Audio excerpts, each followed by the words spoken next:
Je suis Bernard Le Breton, 27 ans d'éducateur au Stade Rennais et aujourd'hui responsable technique et administratif de toute la section amateur, des U6 aux vétérans et en relation permanente avec la section professionnelle. Au stade citoyen. Selon vous, pourquoi est-il important de faire des protocoles? Les protocoles, alors, c'est un problème de sensibilisation pour moi, parce que chez les jeunes, quand je pars de U6 à U13, je suis très vite d'accord et de dire ok, c'est des protocoles, les gamins le respectent, à 98%. En U15, c'est pratiquement ok, mais dès qu'on arrive en U17, U19 et senior, le protocole, j'ai envie de dire que ça ne les touche pas. Pourquoi? Parce que dans le match, il y a tellement d'enjeux et puis de non-respect de l'individu, de non-respect de l'adversaire, de non-respect de l'arbitre, de non-respect du public, que les gens oublient le protocole. Normalement, la logique voudrait qu'avant le match, tout le monde se serre la main, mais à la fin du match aussi. Combien de fois vous voyez des matchs en district en particulier, en ligue, à un certain niveau ça se fait parce que tout le monde sait que la moindre erreur, le moindre faux pas, le moindre écart que tu fais, t'es sanctionné. Mais en district, malheureusement, il y a des gens, ils viennent pour passer leur temps, se défouler. Donc le protocole, oui, dans certaines situations chez les jeunes, et c'est une bonne éducation, c'est comme tout, quand on est formé, bien formé, en étant tout petit, plus grand, plus on grandit, plus on respecte ça, mais imposer ça à des gens qui ont 20 à 30 ans, je ne sais pas si vraiment, enfin, pas tout le monde, ne jamais mettre tout le monde, c'est comme dans tout débat, il y a le haut, le bas, le milieu, et ceux qui ne prennent jamais de position. Mais c'est quand même bien, je ne vais pas dire que c'est négatif, c'est positif, parce que plus on le fera jeune, plus ça ira après en continuant. Alors, en tant que responsable de la section amateur, qu'est-ce qui vous choque le plus dans le football moderne? Dans le foot moderne, ce qui me choque le plus, c'est le manque de fidélité. D'abord, premièrement, dans le football professionnel, c'est je marque un but et puis 2 mois après, s'il y a un agent, un impresario, un club, il est prêt à partir et le club où il a signé, même si ça fait que 4 mois qu'il a signé, il se barre. Chez les amateurs, aujourd'hui, c'est un peu pareil. Ce sont que des consommateurs. Je viens quand samedi, quand ma copine veut bien, ça m'intéresse, il fait beau, je vais à la plage, ou autre chose. Il fait vilain, coach s'entraînait, les terrains ne sont jamais modernes. Si tu t'entraînes sur du synthétique, le dimanche après-midi, s'il y a une demi-taupinière, coach, on ne peut pas jouer là-dessus, quoi. Donc, les gens ne savent plus faire des efforts. Tout le monde connaît ses droits, mais les devoirs de moins en moins. Vous parcourez les terrains amateurs chaque week-end. Êtes-vous confronté à des incivilités et que faites-vous pour y remédier? Tous les week-ends, c'est sûr qu'en allant d'un terrain sur un autre, et en tant que responsable d'équipe, on rencontre tous les week-ends des gestes, des faits inadmissibles. Qu'est-ce que je fais? Quand je suis un peu concerné, je m'implique énormément en reprenant, j'ai envie de dire, de voler les gens qui ne sont pas dans les règles. Et si ça m'arrive d'entendre une conversation ou de voir un fait de jeu ou des paroles déplacées, en tant que membre du comité directeur de la Ligue de Bretagne, je me déplace, j'essaye de leur expliquer que c'est pas bien, qu'il est mieux de faire ceci, cela. Bon, moi personnellement, dans mon rôle, j'essaye de m'imprégner et de faire respecter un peu des engagements pris au travers quand on signe une licence, on a des droits et des devoirs, là c'est pareil. En tant que passionné du ballon rond, quel fait marquant vous a le plus choqué dans le football professionnel ou amateur lors de ces dernières années? J'ai envie de dire qu'il y a beaucoup de choses, c'est vrai, à l'image du match France-Algérie, où tout le monde est prêt à faire des efforts, à s'embrasser, et dès qu'on a commencé, la Marseillaise, ça a été déjà un délire. Après, dans le match, ça a été compliqué. Aujourd'hui, les joueurs français soi-disant tout le monde est fier d'être français, mais chanter la Marseillaise par rapport à d'autres sports, c'est leur imposer énormément. Après, ce qui m'a choqué le plus, c'est qu'aujourd'hui, il y a du racisme, il y a tout ce qu'on veut, et personne ne joue vraiment le jeu, quoi. Tout le monde, aujourd'hui, on est dans une société où c'est ma gueule d'abord, et le reste, on voit après. Mais c'est tous les week-ends qu'on voit des choses aberrantes. Alors le football professionnel n'est pas une bonne image, ne serait-ce que dans le comportement des joueurs, quand je vois la week-end de Corse, ça me gêne de dire les Corses, mais ils se prennent, eux, hors métropole, hein, entre eux. Quand c'est un club métropole qui joue contre eux, ils sont en train de faire des provocations sans arrêt, on ne peut pas nier ça. La deuxième chose, ce week-end, il y avait Bastia-Ajaccio, et ils étaient qu'entre Corses, ils ont réussi à s'en mettre plein la figure, hein, et avoir 3 cartons jaunes cartons rouges de chaque côté. Ce n'est pas digne du football et de représenter le football français. Pierre-Marie, 22 ans, éducateur au Stade Rennais U10, U11, U12, au Stade Citoyen. Qu'est-ce qui vous plaît le plus dans votre rôle d'éducateur ? Avant tout, c'est de pouvoir inculquer à ces jeunes-là les connaissances que j'ai pu acquérir tout au long de mes années d'éducateur. Donc voilà, et c'est aussi de les voir grandir, progresser au fur et à mesure des entraînements et au fur et à mesure de la progression de leur année de football. Quelle valeur inculquez-vous à vos jeunes ? Le respect. Le respect parce qu'il englobe pour moi tout, le respect d'arriver à l'heure, donc la ponctualité, le respect de soi-même, le respect des autres, du matériel. Donc pour moi le respect c'est primordial, c'est ce qui doit être inculqué dès le plus jeune âge chez les jeunes. Pensez-vous que le comportement des jeunes joueurs s'est détérioré durant ces dernières années ? Non, je pense pas, on fait une fixation là-dessus, mais je pense que tous les jeunes, leurs comportements ne se sont pas détériorés.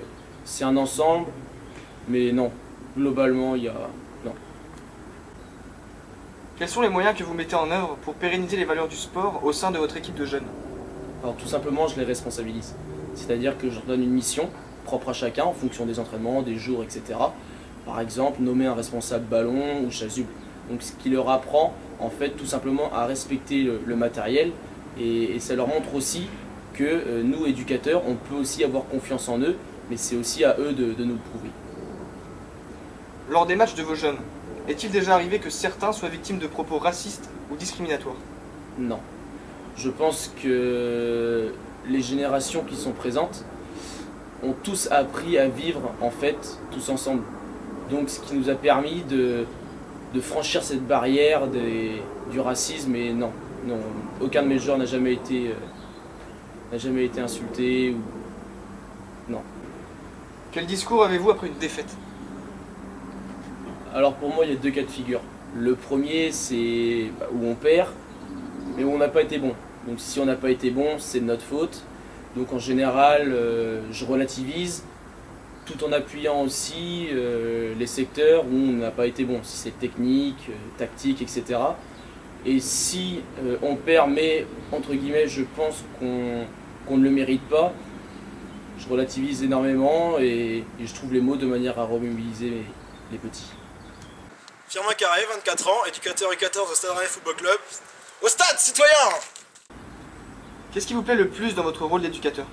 Ce qui me plaît le plus dans le métier d'éducateur, je pense que c'est le partage des connaissances et des valeurs qu'on doit inculquer aux footballeurs, aux jeunes footballeurs. Et il y a bien sûr le côté sportif où on doit leur inculquer des choses, mais après on est éducateur, donc c'est éduquer, c'est faire partager ses connaissances et ses valeurs.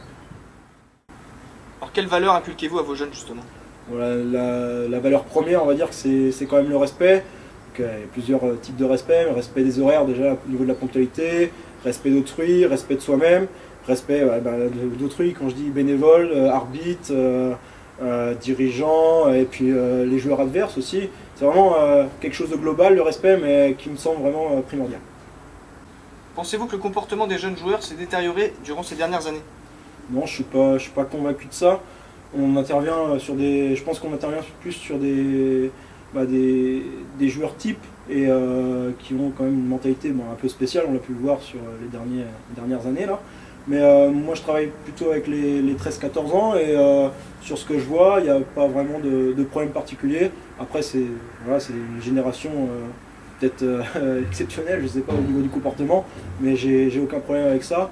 Et on se voit qu'au Stade Rennais, il y a vraiment une bonne mentalité par rapport à ça, de bonnes valeurs qui sont respectées. Lors des matchs de vos jeunes, est-il déjà arrivé que certains soient victimes de propos racistes ou discriminatoires? Propos racistes, non. Discriminatoires, non, mais je pense que c'est plutôt aussi les insultes en fait, mais qui viennent pas forcément du terrain, mais à l'extérieur de la main courante. Je pense que c'est l'environnement extérieur qui est vraiment qui se dégrade au fur et à mesure. Moi, depuis que je suis éducateur, et même avec mon passé de joueur, j'ai l'impression que ça se trouve que le climat malsain se trouve en fait à l'extérieur de la main courante, et pas forcément à l'intérieur. Thibaut Michel, 24 ans, candidat arbitre fédéral 5 et formateur de jeunes arbitres à la Ligue de Bretagne, au Stade Citoyen. Alors pourquoi avoir choisi d'être arbitre? Donc j'ai commencé l'arbitrage quand j'avais 13 ans, et pourquoi? Parce que à ce moment-là, j'avais envie de rester dans le milieu du foot, mais niveau joueur, finalement, j'ai pris le sifflet, ça m'a plu et je suis resté là-dedans, dans l'arbitrage. Lors des matchs que vous arbitrez, êtes-vous confronté à des problèmes de respect? Alors des problèmes de respect, je veux dire, si ça vient entre joueurs et arbitres, pas tellement. Je pense que sur le terrain, il y a quand même il y a un respect qui s'instaure. Après, je pense que ça peut varier selon les divisions. Maintenant, arriver à un niveau régional, fédéral, ça s'équilibre, le respect il est bien présent. Le plus grande difficulté, je pense, c'est peut-être envers les spectateurs qui peuvent manquer de respect, non seulement envers l'arbitre, mais envers les joueurs adverses. Et parfois aussi le manque de respect entre joueurs adverses. Mais face à l'arbitre, je pense que non, moi j'y suis pas vraiment confronté. Que pensez-vous des protocoles? Protocole, c'est... alors au départ, c'est toujours un peu contraignant parce qu'on se dit, voilà, on va nous obliger à faire quelque chose. Est-ce qu'il y a de la sincérité derrière ou est-ce qu'on fait juste semblant? Puis au final, c'est une bonne chose parce que ça oblige un contact. Et je pense que si c'était vraiment du factice, on aurait arrêté. Non, je pense qu'il y a une bonne chose au protocole. Pouvoir croiser tous les acteurs avant le match, alors rien que leur serrer la main ou aller voir les coachs, non, je pense que c'est important. Pensez-vous que l'image de l'arbitre se détériore? Alors aujourd'hui, en 2013, je dirais non. Je pense qu'on a passé une période depuis 5 ans, depuis 2007, où ça a été très dur. L'image de l'arbitre, elle s'est détériorée beaucoup par l'impact médiatique de la télévision, qui a été très dur avec les arbitres, surtout en France. Mais aujourd'hui, je trouve qu'il y a un respect mutuel qui s'est créé déjà entre les acteurs de la Ligue 1, parce que les arbitres de Ligue 1 vont voir les clubs. Et on a beaucoup plus d'échanges entre eux, entre les acteurs de la Ligue 1 en général. Et de là découle l'image médiatique qu'on est donnée. Et je pense qu'aujourd'hui, les gens sont de plus en plus conscients que l'arbitre, il essaie chaque week-end d'être le plus honnête avec les gens et il donne le meilleur de lui-même. Et à partir de là, je pense que si on arrive dans ce dialogue-là, l'image de l'arbitre ne fera que s'améliorer. Au Stade Citoyen. Pourquoi avoir choisi le foot comme pratique sportive? Le foot, ça m'a... par rapport à mon père, vu qu'il en faisait en club, il m'a appris à jouer et c'est venu tout seul après. Que penses-tu des protocoles? Pour moi, c'est comme connaître un peu les adversaires avant le match. Que signifie pour toi le mot respect? Respect, c'est... On a le respect par rapport à tout le monde, comme nos coéquipiers, les adversaires, les supporters. Que penses-tu du rôle de l'arbitre sur un terrain de football? L'arbitre, il fait partie du jeu et il est là pour diriger et avoir toutes les règles. Quelles valeurs te plaisent le plus dans le football? C'est de gagner ensemble, aider les autres. Pourquoi avoir choisi le foot comme pratique sportive? Mon père a fait du foot et mon frère en a fait tout de suite après, donc ça m'a tout de suite mis dedans et ça m'a plu. Quelles valeurs te plaisent le plus dans le football? Jouer avec ses amis et prendre du plaisir sur le terrain et se battre pour l'équipe. Et respecter les adversaires. Que penses-tu des protocoles? Étant capitaine dans mon équipe, je dois gérer mon équipe et serrer la main à l'arbitre et ça me permet de faire une tête sur mes adversaires et tout ça. Que signifie pour toi le mot respect? Respecter les adversaires, ses coéquipiers et tous les éducateurs autour du terrain et éviter les comportements violents, les insultes et tout ça. Que penses-tu du rôle de l'arbitre sur un terrain de football? Il sert à exercer les règles, mettre en place les règles sur le terrain, mais ils peuvent parfois se tromper, on a envie de leur crier dessus, mais on peut pas, quoi. On pourra pas mieux faire à leur place, quoi. Les gens nous voient, quand les gens nous voient, ils se demandent qui on est, et nous on leur dit, on n'est pas des casseurs, on est des tapeurs, petits mais costauds, on n'a jamais chaud, un coup de gainage,